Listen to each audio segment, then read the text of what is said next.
Hi, I'm Paul, and this is my wife, Audrey. And this is our home, the Savor at Skoolie.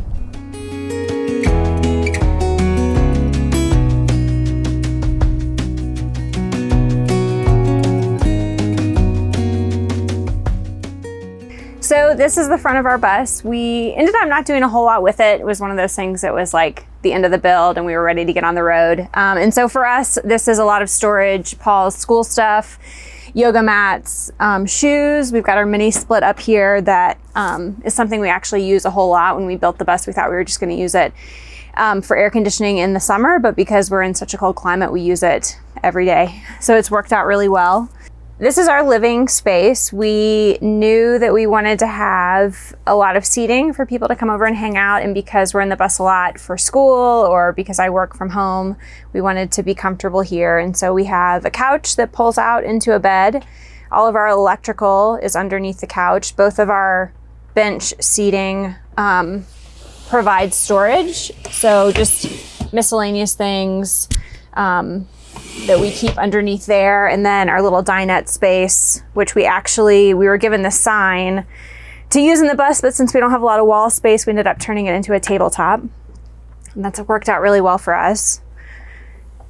And then we've got our wood burning stove, which, like I said, from the get-go, we thought this was gonna heat the whole bus and the mini split was just gonna be the air conditioner, but that is on often, this is on often, and it's worked out really well.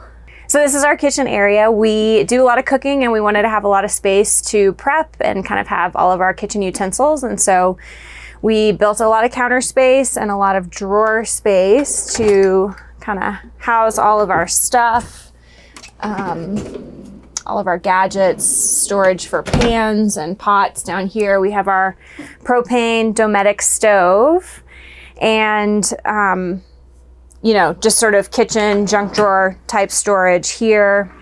Have our big sink space so we can clean things. And then underneath our kitchen sink, originally we had 2 hot water heaters, one that provided the hot water for the sink and the shower, and a second hot water heater for our in-floor heating.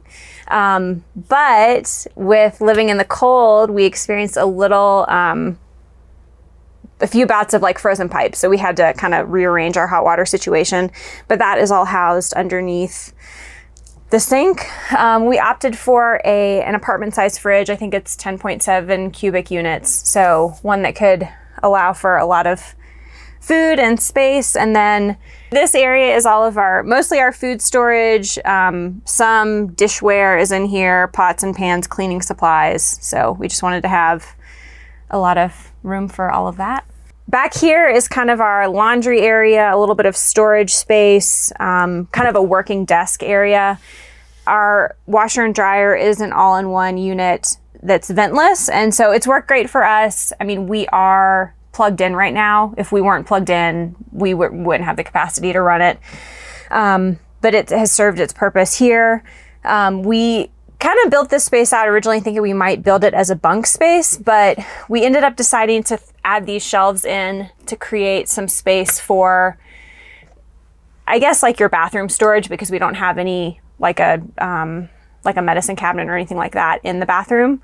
So we've got that there. Laundry, work supplies, linens are all down below. And then this desk opens up just for additional storage.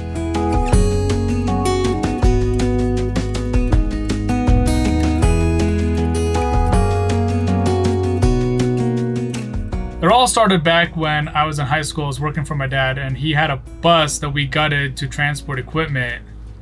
And I've always loved the idea of taking that and turning it into an RV. So when I was in the military, I found a picture of a van lifer, and I'm like, oh, people are still doing this. And then somebody posted a picture of a school bus that was converted. So then I just dove headfirst for about 3.5 years of unhealthy research into it.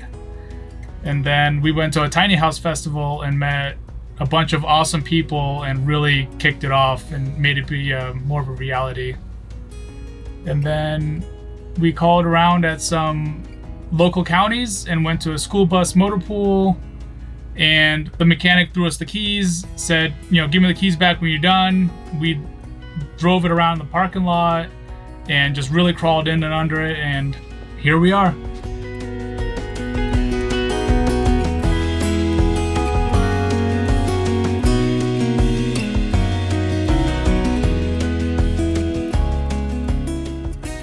So this is our bathroom. We built it knowing we were going to be in the bus for like 3, maybe more years. And so we wanted to have a shower space that was comfortable. We built it using this tile company, Mercury Mosaics, that we really loved a lot of the colors and the shapes. And so that's what the fish scale tiles are from. We opted to do a little skylight in here, which has been nice. We probably would have done it a little differently if we went back and built the bus again, but we love having the shower. We really like having this glass door. We opted to do that just to kind of create more of an open feel in the bathroom. And it's worked out really well. We actually, when we travel, we get a lot of questions about what happens with the door. So we actually just pull it open and we're able to bungee cord it to this hook on our composting toilet, and it just stays open and it works out. And then we have our composting toilet, our Nature's Head, which has been really great. We designed the bathroom to be right near this emergency door, so that way we could easily empty the tank without having to drag it through the bus. All right, so this is our bedroom. We, like Paul mentioned before, behind this wall is a shelf where our garage space is. And so at the bottom of the shelf is a seat, which is kind of where all of our plumbing runs in from. Our plumbing comes in from this side of the bus. And so this space that looks like a side table is really just hiding all of the pipes that come in. Our water tank is below the bed. It's a 200-gallon tank that has worked out well for us when we're off grid. We opted to do storage over the wheel well. So we built our own drawers here and the storage that's up front in the kitchen.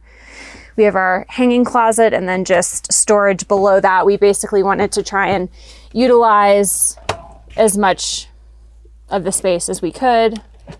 And then underneath the bed, we have doors on the front that just allow us to utilize the storage space that's right inside the doors. We have shoes that are hanging, and then the bed frame itself, the top of it, actually opens on both sides, so we're able to get to the water tank if we need to.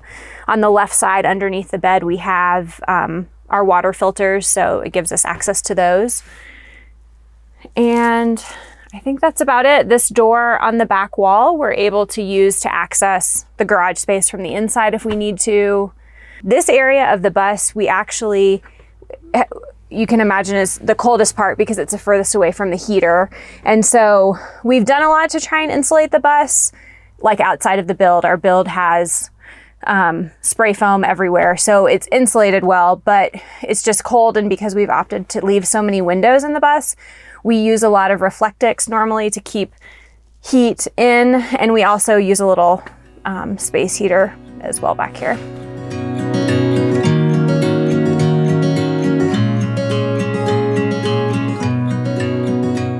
My favorite aspect of living on the road is definitely just being able to pack up a few things, turn the bus on, and drive to the next destination. I absolutely love having our home with us wherever we travel, and it's always neat having a different backyard per se anywhere we go.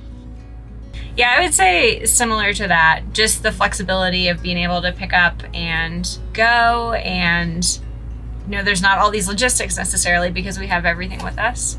So, and I think just like the opportunity to really pare down and like look at what is essential, because minimizing to get into the bus, makes you do that. And even since we've been in the bus, I think, we realize there's all these things that we don't even use. So it's kind of nice, simple.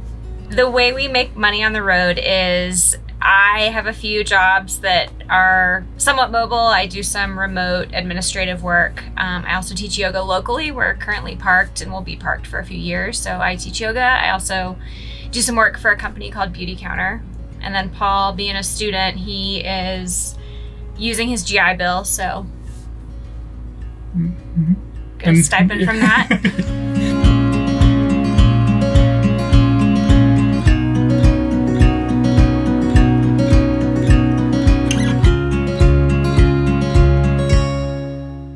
So this is a 1998 Thomas safety liner. It is about 36 feet long, and it has the Caterpillar 3126 engine in it and the Allison 3060 transmission, which is awesome, very awesome. So we actually bought this bus and it was solid yellow from roof to the sides, and we painted it 4 shades of green, and we did a tropical and white Rust-Oleum on the roof. We did install these truck boxes just because we needed some more exterior storage and for any unnecessary things like oil and coolant and stuff like that. We also have an exterior shower, so that way it only has cold water, because we figured we only need it for when we're out and getting muddy in the summertime, or if we need to rinse off any outdoor equipment. We did build this bus in Florida, so we have these nice custom-made screens over the windows because the bugs were just eating us up down in the tropics. And then back here we have a lovely garage space. We did debate on whether to do like a reading nook or something in the bedroom area, but we figured we wanted more storage space than living space. And then we have a nice little extended ladder, so that way we can work on the roof or do any maintenance up there, or just to get on the windows. So here we have our freshwater hookup, and this is also where we fill our water tank for inside the bus. We did end up buying a heated water hose because it does freeze out here, and we learned that the hard way a couple of times. We also have a 50 amp service that we can also step down to either a 30 amp service or a extension cord service as well, and our electrical system can handle all of that. Under the bus we do have a 90-gallon gray water tank, mainly also because we have a composting toilet and we don't require black water. We have 1,260 watts of solar, and we have 1,000 amp hours of battery capacity with a 4,000 watt pure sine inverter for our power needs. And it does a pretty good job for running most of our things.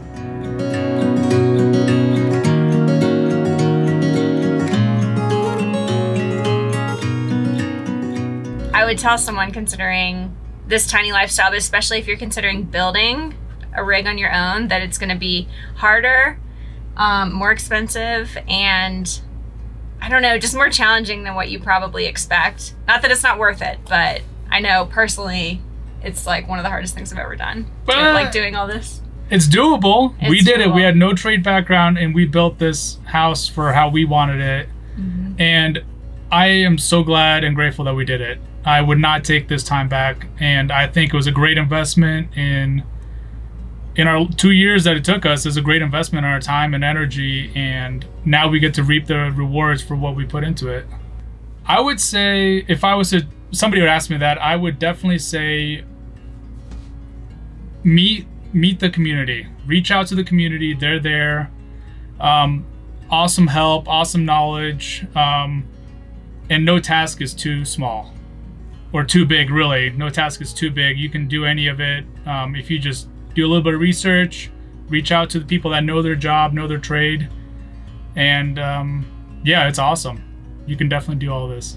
And I think something too that was helpful for us is, again, that whole community piece. And there were other like more experienced people who were already living in their rigs that said, you're gonna wanna stop. You know, there's going to be a point where it's just like so frustrating, and that's okay. And it's okay to take a break, because I think it's easy to get into this habit of like, you know, you're just constantly working on the bus or the, you know, whatever your build is. And so, you know, take a break and keep going.